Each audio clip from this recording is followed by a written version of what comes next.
নমস্কার বন্ধুরা, আমি স্বপ্না কিচেনে আপনাদের সবাইকে আবার স্বাগত জানাই। আজকে আমরা অনুষ্ঠান বাড়ির মতন আমরা ছ্যাঁচড়া তৈরি করার রেসিপি আপনাদের দেখাবো। এই ছ্যাঁচড়া তৈরি করার জন্য যা যা উপকরণগুলো রাখবে সেগুলো আপনাদের একবার আমরা প্রথমে দেখিয়ে নেব।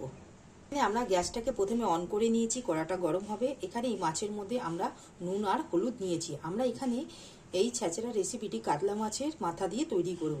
এটাকে ভালো করে নুন হলুদ মাখিয়ে কড়াটা গরম হয়ে গেলে তেল দিয়ে আমরা মাথাটাকে ভালো করে ভেজে লাল করে ভেজে তুলে নেব। কড়াটা গরম হয়ে গেছে, আমরা এখানে তেলটা দিয়ে দিলাম।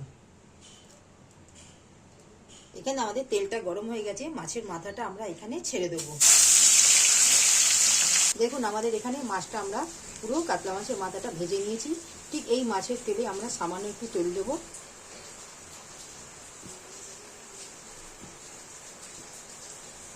এর মধ্যে আমরা এখানে একে একে ফোড়ন দেবো। এখানে আমরা এই তেলেতে 1 চা চামচের মতন আমরা 5 ফোড়ন দিলাম। একটা শুকনো লঙ্কা আমরা ভেঙে দিয়ে দেবো, আর সাথে আমরা একটা তেজপাতা।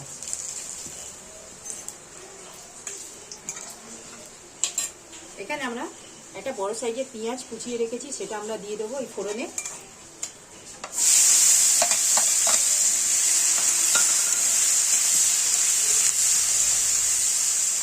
পেঁয়াজটা আমরা হালকা লাল করে নেব ভেজে। পেঁয়াজটা যতক্ষণ ভাজা হচ্ছে, এখানে আমরা একটা সবজিগুলো আমরা কেটে নিয়েছি। এখানে যেমন নিয়েছি বেগুন, আলু আর কুমড়ো, এগুলো ভালো করে আমরা ধুয়ে পরিষ্কার করে নেব। পেঁয়াজটা দেখুন আমাদের ঠিক হালকা লাল হয়ে গেছে। ঠিক এই অবস্থায় আমরা সবজিগুলো দিয়ে দেবো।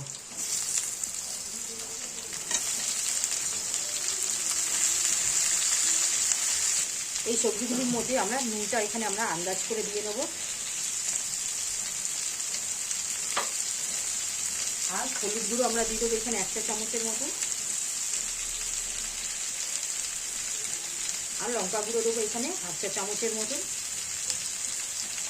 দিয়ে ভালো করে আমরা মিশিয়ে নেব।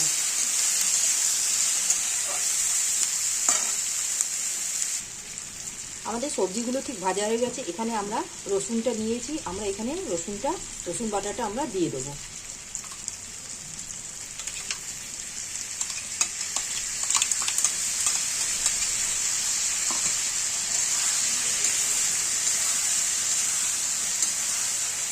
এই স্টেজে আমরা এখানে কাশ্মীরি লঙ্কা দিয়ে দেবো গুঁড়ো কালারের জন্য।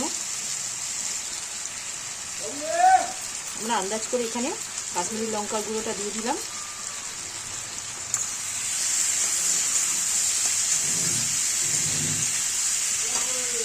এখানে আমরা কেটে রাখা টমেটোর একটা বড় সাইজে নিয়েছি, সেটা আমরা দিয়ে দেবো।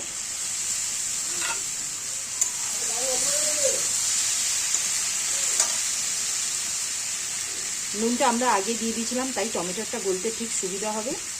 এরকম আমরা টমেটোটা ঠিক গলে যাওয়ার জন্য 1 থেকে 2 মিনিটের মতন আমরা মশলাগুলোর সাথে কষিয়ে নেব। মশলাটা ঠিক আমাদের রসুন দিয়ে ঠিক কষিয়ে নিয়েছি, টমেটোগুলো ঠিক আমাদের দেখুন ঠিক গলে গেছে। ঠিক এই অবস্থায় আমরা এখানটায় আদা দেবো। একটা জিনিস লক্ষ্য করেছেন, আমরা আদাটা কিন্তু সবার লাস্টে দিচ্ছি।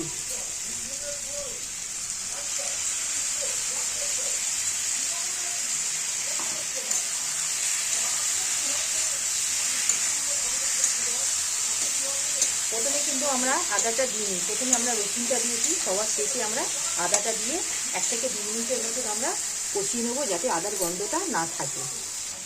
আদাটা দিয়ে আমরা কষিয়ে নিয়েছি, আদার গন্ধটা আর ছাড়ছে না। ঠিক এই অবস্থা আমরা এখানে ভেজে রাখা মাছের মাথাটা দিয়ে দেবো।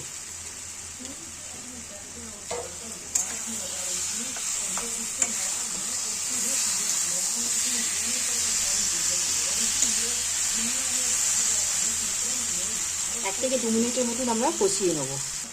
মাছের সাথে ঠিক মাথাটা আমরা ঠিক এইভাবে ভেঙে ঠিক কষিয়ে নিয়েছি দেখুন। ঠিক এই অবস্থায় আমরা এখানে ধুয়ে রাখা পুঁই শাকটা নিয়েছি, সেটা আমরা দিয়ে দেবো।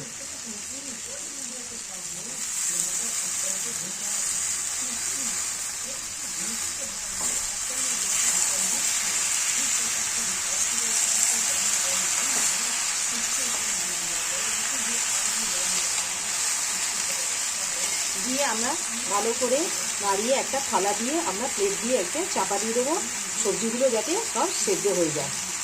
এখানে আমরা থালাটা দিয়ে চাপা দিয়ে 5 মিনিটের মতন আমরা মিডিয়াম ফ্লেমে সবজিগুলোকে ভালো করে মাছের মাথা দিয়ে সেদ্ধ করে নেব।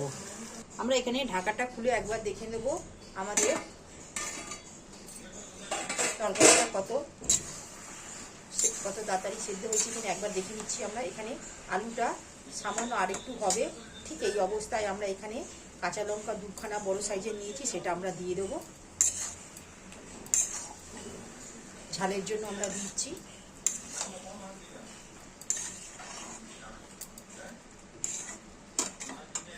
দিয়ে আমরা এখানে ব্রেডটা দিয়ে আরও 2 থেকে 3 মিনিটের মতন আমরা সেদ্ধ করে নেব। এখানে আমরা ঠিক 2-3 মিনিট হয়ে গেছে, আমরা ঢাকাটা খুলে একবার দেখে নেব।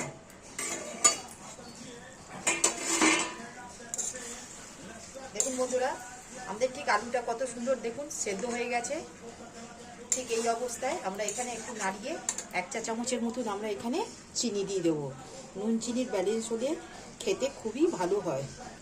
এখানে আমরা এই চামচে 1 চা চামচের মতন আমরা চিনি দিলাম।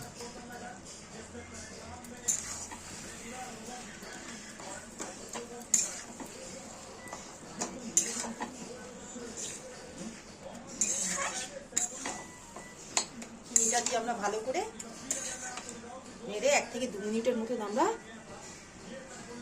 কষিয়ে নেব। আমরা 1 থেকে 2 মিনিটের মতন ঠিক কষিয়ে নিয়েছি। এবার আমরা একটা প্লেটের মধ্যে আমরা বার করে নেব। বন্ধুরা দেখুন আমাদের এই ছ্যাঁচড়ার কালারটা কত সুন্দর হয়েছে। ঠিক এই অবস্থায় আমরা একটা গ্যাসের ফ্লেমটা অফ করে প্লেটের মধ্যে আমরা এটা বার করে নেব। বন্ধুরা দেখুন আমাদের এখানে এই ছ্যাঁচড়ার রেসিপিটি তৈরি হয়ে গেল।